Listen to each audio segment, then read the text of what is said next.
অনেক সময় বাদর সহ বিভিন্ন পাখি মুখ দেয়, এতে খেজুরের রস নাপাক হয়ে যায় কিনা?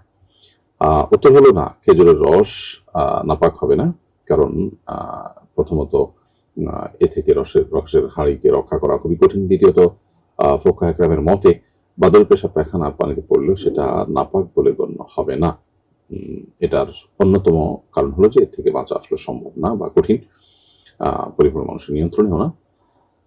ফাতুল কাদিরে বিখ্যাত হানাফি ফকিহ ইবনুল হুমাম রাহিমাহুল্লাহ তিনি লিখেছেন, অবলুল হুফাস ওয়া খুরওয়াতুহু লা ইফসিদু লিতাআজ্জুল ইহতিরাজ মিনহু, অর্থাৎ বাদরের পেশাব পায়খানা এগুলো কোনো খাবারে বা কোনো কিছুতে পড়লে সেটাকে নাপাক করবে না, কারণ এটা থেকে বেঁচে থাকা পরিপূর্ণভাবে সম্ভব না।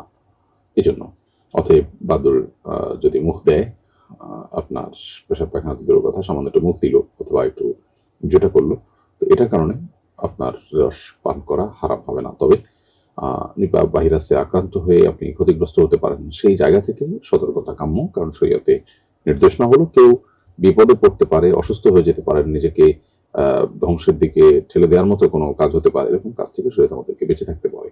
আল্লাহ বলেছেন, ওয়ালা তুলকু বিয়াইদিকুম ইলা তাহলুকা, তোমাদের নিজেদেরকে তোমরা ধ্বংসের দিকে ঠেলে দিও না। অতএব সেই জায়গা থেকে আপনার এখানে সর্বোচ্চ সতর্ক থাকার চেষ্টা করা কর্তব্য।